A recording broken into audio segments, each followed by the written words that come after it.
Assalamualaikum teman-teman, kembali lagi di channel kami. Kali ini kita akan berkunjung ke Museum Al-Quran atau yang dikenal pula dengan nama The Holy Quran Exhibition yang lokasinya berdekatan dengan Masjid Nabawi di Madinah.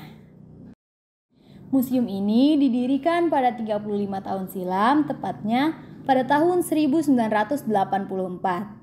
Dan sejak saat itu sampai sekarang, sudah banyak koleksi yang dimiliki Museum Kebanggaan Umat Islam itu, lebih khusus bagi para warga Madinah.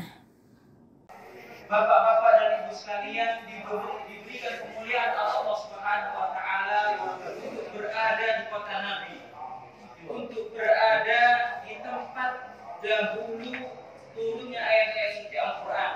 Ini merupakan kemuliaan yang sangat sayang sekali bila mana kesempatan emas ini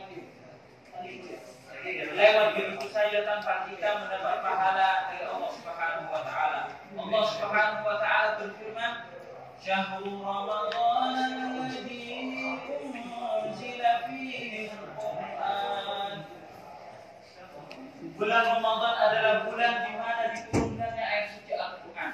Ini secara tidak langsung memberitahukan kepada kita agar kita lebih dekat lagi dengan Al-Quran. Oleh karenanya, Bapak dan Ibu sekalian, mari kita menuju tempat selanjutnya untuk bisa melihat lagi lebih dekat sejarah bagaimana dahulu Al-Quran dikumpulkan hingga bisa kita baca sampai detik ini.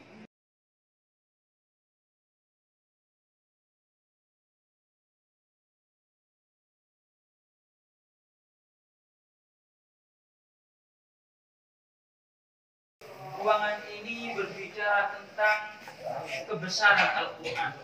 Bapak-bapak bisa bayangkan, Al-Quran tatkala Allah Subhanahu wa Ta'ala utus malaikatnya untuk membawanya, otomatis malaikat tersebut menjadi malaikat yang paling mulia di antara malaikat yang lain. Tatkala Al-Quran ini Allah Subhanahu wa Ta'ala wahyukan kepada nabinya yang tercinta, secara otomatis nabi yang tercinta menjadi nabi yang paling dicintai dan yang paling mulia. Tatkala Al-Quran ini turun di bulan suci Ramadan, Allah Subhanahu wa Ta'ala mengangkat bulan ini sehingga bulan ini menjadi bulan yang paling mulia. Maka bisa dibayangkan tatkala Al-Quran ini bisa berada di dada-dada kita, apa kiranya posisi kita di sisi Allah Subhanahu wa Ta'ala. Allah Subhanahu wa Ta'ala melalui sabda Nabi sallallahu alaihi wasallam, Nabi sallallahu alaihi wasallam bersabda, "Inna lillahi ahlina minan nas." Sesungguhnya Allah Subhanahu wa Ta'ala itu memiliki keluarga. Lihat Bapak Ibu sekalian, keluarga di kalangan manusia. Para sahabat pun tercengang mendengarnya sehingga mereka pun bertanya, "Man hum ya Rasulullah?" Siapa mereka? Gerangan keluarga Allah Subhanahu wa Ta'ala. Nabi sallallahu alaihi wasallam bersabda, "Ahlul Qur'ani hum ahlullahi wa khasatuh." Orang-orang penghafal Al-Quran, merekalah keluarga Allah Subhanahu wa Ta'ala dan orang-orang khusus Allah Subhanahu wa Ta'ala.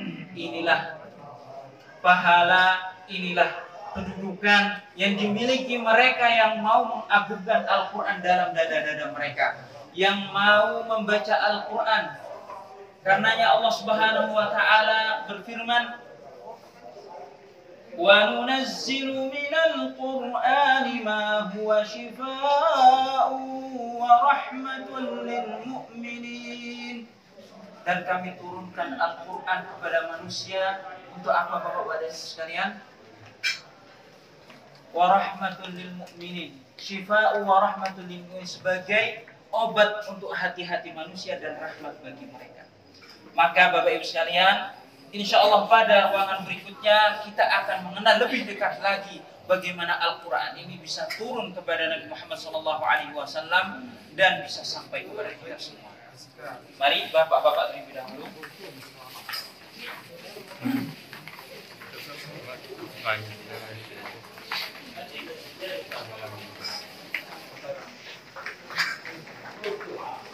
Nabi Muhammad mendapat wahyu Al-Quran selama 23 tahun.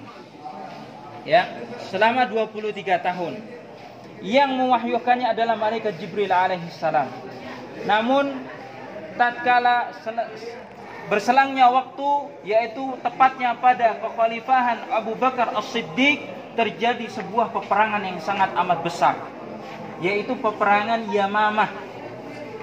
Peperangan Yamamah. Pada peperangan tadi, para penghafal Al-Quran, orang-orang yang menjaga Al-Quran pada zaman Nabi SAW, banyak yang mati syahid. Akhirnya Abu Bakar As-Siddiq bermusyawarah dengan Umar bin Khattab untuk bagaimana kalau kita mengumpulkan para penghafal Al-Quran yang tersisa lalu menuliskannya.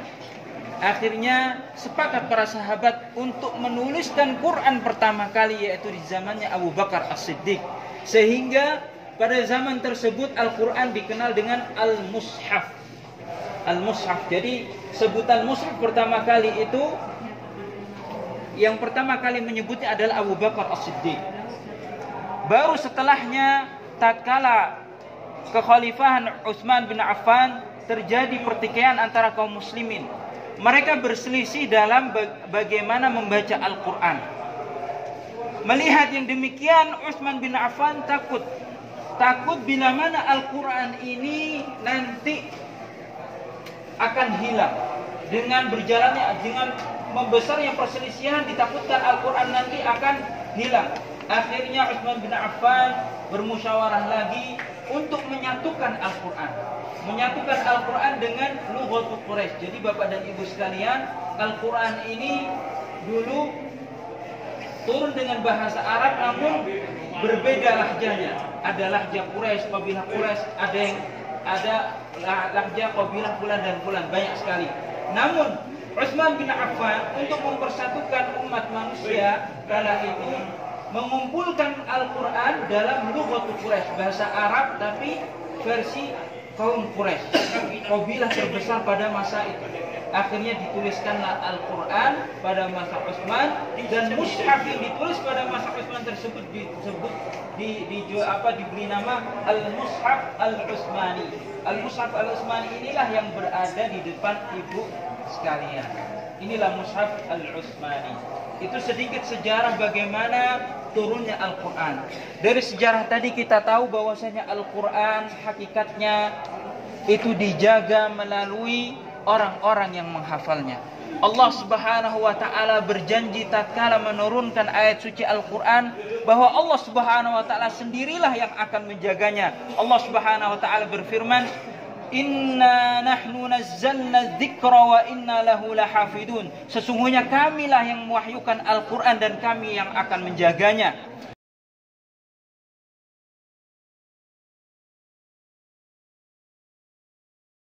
Al-Quran yang ada di depan bapak-bapak dan ibu sekalian ini berjumlah 10 jilid. Setiap satu jilidnya berisikan 3 juz. Al-Quran yang ada di depan bapak dan ibu sekalian ini ditulis oleh ibu rumah tangga. Ibu rumah tangga yang bernama Nasim Akhtar. Beliau berkebangsaan Pakistan. Beliau tidak bisa berbicara bahasa Arab, sama seperti bapak dan ibu sekalian. Namun kecintaannya akan Al-Quran, keikhlasannya untuk menuliskan Al-Quran yang membuat beliau bisa menuntaskan Al-Quran yang ada di depan bapak-bapak dan ibu sekalian. Wah, subhanallah, masya Allah, keren banget ya. Semoga kita semua berkesempatan untuk datang ke sana. Amin ya robbal alamin.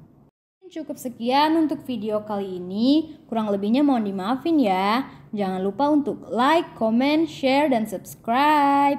Serta tolong aktifin lonceng notifikasinya ya. Billahi taufiq wal hidayah. Wassalamualaikum warahmatullahi wabarakatuh.